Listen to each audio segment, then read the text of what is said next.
जी, अपनी सुनहरी बेटी बड़ी हो गई है और अब उसका स्कूल में एडमिशन भी कराना है और अब उसके खर्चे भी बढ़ेंगे, लेकिन हम दोनों की आमदनी तो बहुत कम है। टुनटुनी, अब हम कर भी क्या सकते हैं? तुम जो पैसे कमाती हो वो घर की किराए में चले जाते हैं और मैं जो पैसे कमाता हूँ वो घर के राशन में। जो थोड़े बहुत पैसे बचते हैं वो गुड़िया की पढ़ाई में चले जाते हैं। लेकिन टुन्नू जी, ऐसे कैसे चलेगा? इसलिए मैं तो कहती हूँ कि आप भी मेरी तरह ही किसी के घर में झाड़ू पोछे का काम करना शुरू कर दो, क्योंकि आपके गोलगप्पे कभी तो बिकते हैं कभी नहीं। टुनटुनी, तुम ऐसी बातें मत करा करो। मैं जो भी कर रहा हूँ खुद का ही काम कर रहा हूँ। मुझे किसी के नीचे काम करने की आदत नहीं है, तो दोबारा मुझसे ऐसा कभी मत कहना। ये कहकर टुन्नू चिड़ा वहाँ से चला जाता है। ऐसे ही कुछ दिन बीत जाते हैं, लेकिन अब कोई भी पक्षी टुन्नू चिड़ा से उसके पानी पूरी नहीं खरीदता था। ये सब देखकर एक दिन टुन्नू चिड़ा अपनी पत्नी से कहता है, अब कोई भी पक्षी मेरी पानी पूरी मुझसे नहीं खरीदता है, तो मेरे पास बस अब एक ही रास्ता बचता है। वो क्या टुन्नू जी? अब आप कौन सी तरकीब लेकर आए हो काम करने की? मेरी दुकान के सामने कौवा पक्षी ठेले पर अंडे की भेलपूरी बनाकर बेचता है और उसके अंडे की भेलपूरी बहुत बिकती है। तो मैं सोच रहा था कि हे भगवान टुन्नू जी, ये आप क्या कह रहे हो? आपको पता नहीं है कि हम ऐसी वैसी कोई चीज नहीं खाते हैं, हम शुद्ध शाकाहारी हैं। तो अब क्या हमारे इतने बुरे दिन आ गए हैं कि हम अंडे की भेलपूरी बेचेंगे? अरे भाग्यवान, पहले मेरी पूरी बात तो सुन लो। मैं ये कहना चाह रहा हूँ कि हम भी कोई ऐसी चीज बेचे, जैसे कि छोले चावल, कढ़ी चावल, ऐसा कुछ बेचे जो खूब बिके और हमारी आमदनी भी अच्छी हो। और उसके लिए तुम कुछ दिनों के लिए अपना काम छोड़ देना और मेरे साथ मेरे काम में हाथ बटाना। अगर हमारी अच्छी दुकान चल पड़ी तो तुम्हें किसी के यहाँ नौकरी करने भी नहीं जाना होगा। फिर इस तरह वो दोनों सोच में पड़ जाते हैं कि अब वो दोनों क्या बेचें। तभी वो दोनों डिसाइड करते हैं कि वो छोले भटूरे बेचेंगे। ठीक है जी, मैं आपकी बात मानने के लिए तैयार हूँ, लेकिन अगर आपकी दुकान नहीं चलेगी तो आपको भी मेरी तरह ही किसी के घर काम करना होगा। कम से कम हमारे घर में लगी बंदी पगार तो आती रहेगी। टुनटुनी की ये बात सुनकर टुन्नू चिड़ा मान जाता है और फिर वो दोनों बाजार से सारा सामान लेने चले जाते हैं। कुछ ही देर में वो छोले भटूरे बनाने का सारा सामान ले आते हैं। तब अगले दिन वो दोनों दुकान भी खोल लेते हैं, लेकिन पहले दिन तो उनके पास कोई नहीं आता और दूसरे दिन वहाँ पक्षियों की भीड़ लग जाती है। ये सब देखकर तो टुनटुनी को लालच आ जाता है। अरे टुन्नू जी, आपने तो बिल्कुल ठीक कहा था। अपने काम के तो अपनी मर्जी होते हैं। जब मर्जी आए तब खोल लो, जब मर्जी आए तब बंद कर दो। मालिक की कोई चिक चिक भी नहीं। लेकिन मैं क्या कह रही थी, जब अपने छोले भटूरे इतने बिक ही रहे हैं तो क्यों ना हम सस्ती रिफाइंड इस्तेमाल करना शुरू कर दें। ऐसे हमें थोड़े ज्यादा पैसे बच जाएंगे।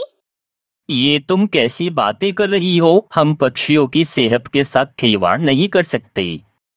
देखिए जी, आप ये मत भूलिए कि इस काम में मैं भी तुम्हारे साथ हूँ, तो फैसला मैं भी ले सकती हूँ। और हम ये छोले भटूरे अब यहाँ नहीं बल्कि अपनी सुनहरी बेटिया के स्कूल के बाहर बेचा करेंगे, क्योंकि लंच के टाइम बच्चे लेकर खा लिया करेंगे। ऐसे हमारी अच्छी बिक्री होगी और छुट्टी के समय हम अपनी बेटी को भी साथ लेकर आया करेंगे। और हाँ, हम अपनी बेटी को साफ कह देंगे कि वो हमारे छोले भटूरे लेकर ना खाए, क्योंकि उसकी सेहत को कुछ ना हो जाए। वैसे भी हम ये सब अपनी बेटी के लिए तो कर रहे हैं।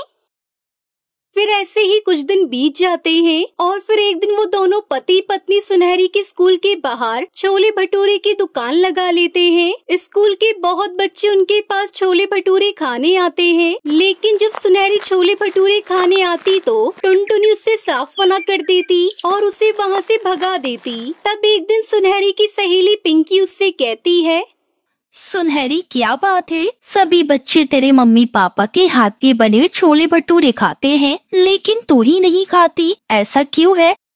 यार मैं कैसे खाऊं? मेरे मम्मी पापा मुझे देते नहीं हैं। शायद उन्हें लगता होगा कि अगर मैं छोले भटूरे खाऊंगी तो कहीं सारे न खा जाऊं, इसलिए वो मुझे नहीं देते। सुनहरी, कोई बात नहीं, मैं कल से लंच टाइम में खुद ही छोले भटूरे ले आया करूँगी, फिर हम दोनों बैठकर खाया करेंगे। ये तो बहुत अच्छी बात है। फिर तो मैं भी अपनी मम्मी पापा के हाथों के छोले भटूरे खा पाऊंगी। वैसे भी मैंने कभी नहीं खाए।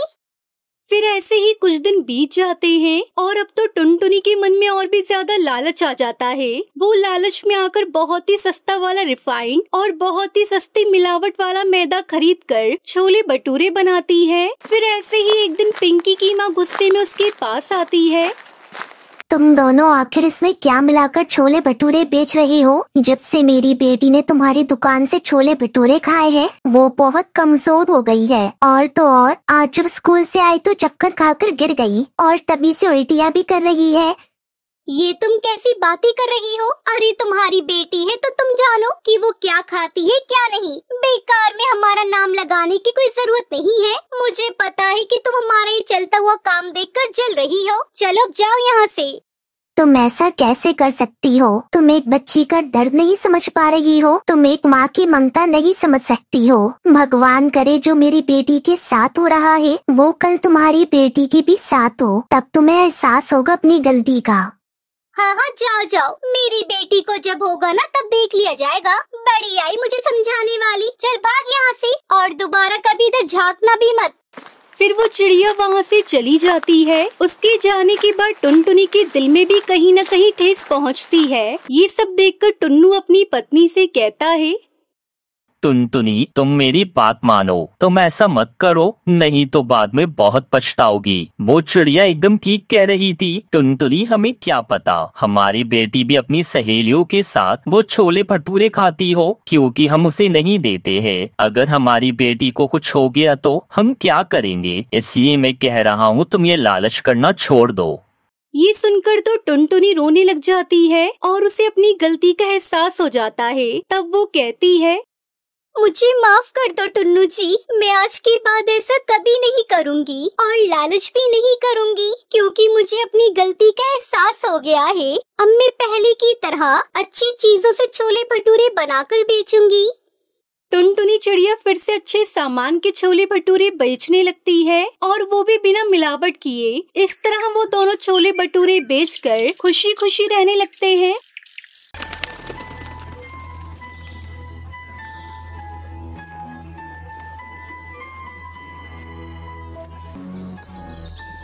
सुंदरवन जंगल में टुनटुनी चिड़िया अपनी बेटी पिंकी और पति बंटी कबूतर के साथ रहती थी। बंटी एक लकड़हारा था। पिंकी अपने कॉलेज की पढ़ाई पूरी कर चुकी थी और घर में रहकर अपनी माँ के कामकाज में हाथ बटाती थी। एक दिन बंटी की छुट्टी थी, वो घर पर आराम कर रहा था। पिंकी अपनी माँ से कहती है, मम्मी बहुत दिन हो गए आपके हाथ के बने छोले भटूरे खाए हुए। आज तो पापा की भी छुट्टी है, आज छोले भटूरे बनाओ ना, हम सब मिलकर खाएंगे। अरे बेटा, तुझे छोले भटूरे खाने थे तो कल बताती। मैंने छोले तो भिगोए ही नहीं, कैसे छोले भटूरे बना दूं? चल मैं तुझे कुछ और बनाकर खिलाती हूँ। नहीं मम्मी, मुझे तो छोले भटूरे ही खाने हैं। तब तक आप लोग कमेंट पे बताएं 67 + 79 कितने होते हैं? तू इतनी बड़ी हो गई है लेकिन तुझे अकल बिल्कुल भी नहीं है। छोले भटूरे खाने की जिद लगाकर बैठी है, कैसे बना दूं? बिना भिगोए छोले नहीं बनते बेटा, मैं तुझे किसी और दिन बनाकर खिला दूंगी। तुम्हारी मम्मी ठीक कह रही हैं बेटा, जाओ जाकर कुछ और खा लो। ऐसा करो टुनटुनी, तुम कल ही छोले भटूरे बना लो। मेरा भी मन तुम्हारे हाथ के बने स्वादिष्ट छोले भटूरे खाने का हो रहा है। ठीक है जी, जब आप दोनों का मन इतना ही छोले भटूरे खाने को हो रहा है तो मैं कल ही छोले भटूरे बना दूंगी। अगले दिन टुनटुनी छोले भटूरे बनाती है और सबसे पहले पिंकी को खाने के लिए देती है। अरे बस भी कर पिंकी, सारा तू ही खा जाएगी तो हम लोग क्या खाएंगे? पापा मम्मी ने इतना स्वादिष्ट छोले भटूरे बनाया है कि जितना भी खाते जाओ मन ही नहीं भरता। अच्छा ठीक है बेटा, मैं तेरे लिए कल फिर से छोले भटूरे बना दूंगी। समय बीतने लगता है और एक दिन बंटी को उसका सेठ नौकरी से निकाल देता है। वो घर आकर टुनटुनी को ये बात बताता है। ये आप क्या कह रहे हैं जी, आपको नौकरी से निकाल दिया? हाँ टुनटुनी, सेठ को काम में कम मुनाफा हो रहा था, इसलिए सारे कर्मचारी बेरोजगार हो गए। पता नहीं अब हमारा घर खर्च कैसे चलेगा, यही सोच सोच कर मेरा दिमाग खराब हो रहा है। आप चिंता मत करिए, कुछ ही दिनों में सब ठीक हो जाएगा। ऐसा करता हूँ मैं टुनटुनी, कल से ही दूसरे काम की तलाश करूँगा। अगले दिन बंटी कबूतर अपने दोस्त के पास काम मांगने जाता है। आओ आओ बंटी भाई, बहुत दिनों के बाद दर्शन दिए। सुना है तुम्हें नौकरी से निकाल दिया है, जरा विस्तार से बताओ। इस मामले में मैं तुम्हें ज्यादा नहीं बता सकता दोस्त, क्योंकि मुझे भी कुछ खास पता नहीं है। मेरे लायक कोई काम होगा तो बताओ, मुझे काम की सख्त जरूरत है। ठीक है, अभी तुम घर जाओ, 1-2 दिन में मैं सोचकर तुम्हें बताता हूँ। वो वापस घर लौट आता है। पापा आप बेकार में परेशान हो रहे हैं। मम्मी के हाथ में तो जादू है, इनके जैसे कोई छोले भटूरे नहीं बना सकता। आप ऐसा करिए, छोले भटूरे बेचने की दुकान खोल लीजिए। ये तो तुमने बहुत अच्छा रास्ता बताया है जी। मैं और आप मिलकर कल से ही छोले भटूरे बेचना शुरू कर देते हैं। अगले दिन से बंटी और टुनटुनी छोले भटूरे बेचने लगते हैं। दीदी 1 प्लेट छोले भटूरे कितने की है? बस 20 रुपए प्लेट है बहन। 20 रुपए प्लेट? ये तो बहुत सस्ती है। लाओ मुझे 1 प्लेट छोले भटूरे दो। इस तरह कई ग्राहक उसकी दुकान पर उसके बनाए हुए छोले भटूरे खाने के लिए आते हैं। जल्दी ही सब कुछ ठीक हो जाता है और टुनटुनी अपने पति और बेटी के साथ खुशी खुशी अपनी जिंदगी बिताने लगती है।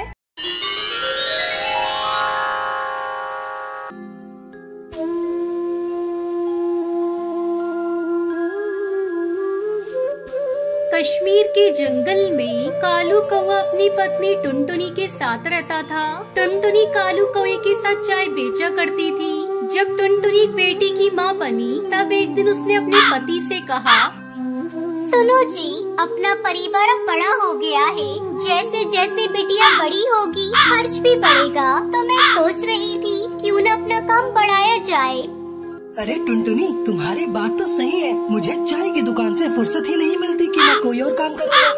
तब तक आप लोग हमारे इस वीडियो को लाइक और अगर आपने हमारे चैनल को सब्सक्राइब नहीं किया है तो जल्दी से सब्सक्राइब कर लें और कमेंट सेक्शन में जरूर बताएं कि आपको हमारी ये कहानी कैसी लगी। कालू जी, मुझे ना स्वादिष्ट पनीर छोले भटूरे बनाने आते हैं। क्यों ना हम पनीर छोले भटूरे भी अपनी दुकान पर बेचें? हम शुद्ध घर के बनाए हुए पनीर से पनीर छोले भटूरे बनाएंगे। ठीक है टुनटुनी, तेरा मन है तो हम कल से ही काम शुरू करते हैं। अगले दिन सुबह सुबह टुनटुनी ने पनीर बनाया। फिर उस पनीर से स्वादिष्ट पनीर छोले भटूरे बनाकर पति की दुकान पर बेचने गई।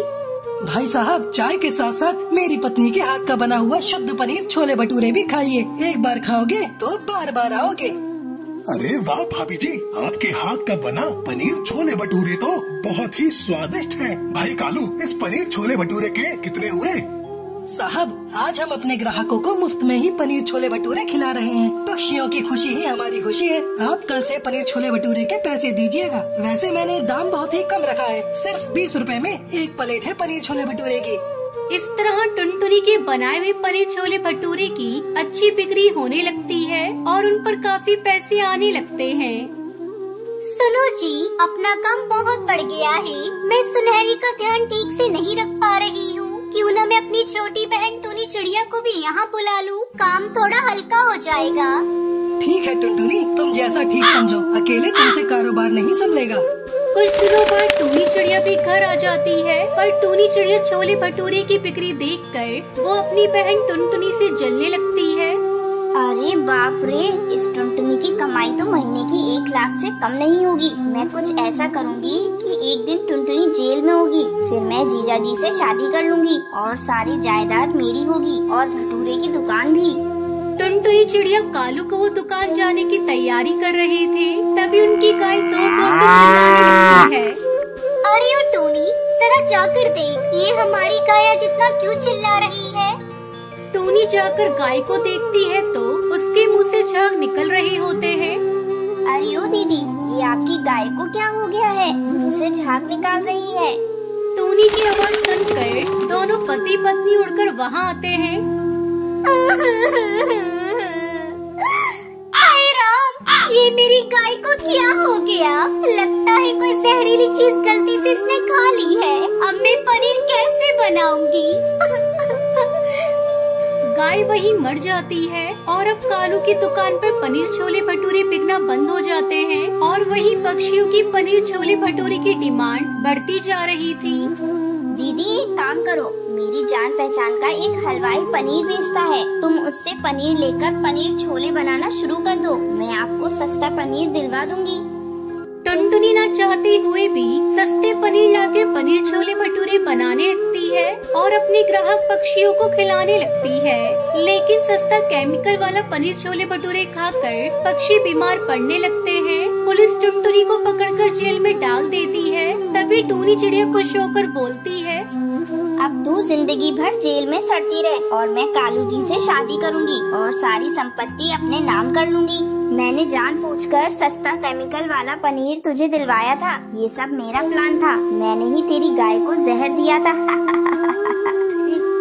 टूनी चिड़िया की सारी बातें वहाँ खड़ी सुनहरी सुन लेती है और टूनी चिड़िया से कहती है, टूनी मौसी, आपने मेरी मम्मा के साथ अच्छा नहीं किया। मैं आपको नहीं छोड़ूंगी। मैं पुलिस को सारी बात बताऊंगी और आपको जेल में डलवा दूंगी। उसके बाद सुनहरी जल्दी से पुलिस स्टेशन जाकर सारी बात पुलिस को बता देती है। फिर पुलिस टूनी चिड़िया को जेल में डाल देती है और टुनटुनी चिड़िया जेल से बाहर आ जाती है। सुनहरी, तूने तो अपनी माँ को जेल से बचा लिया। तूने बहुत बड़ा काम किया है बेटा। उसके बाद अगले दिन से टुनटुनी चिड़िया पनीर छोले भटूरे बनाकर बेचने लगती है। फिर सभी खुशी खुशी रहने लगते हैं।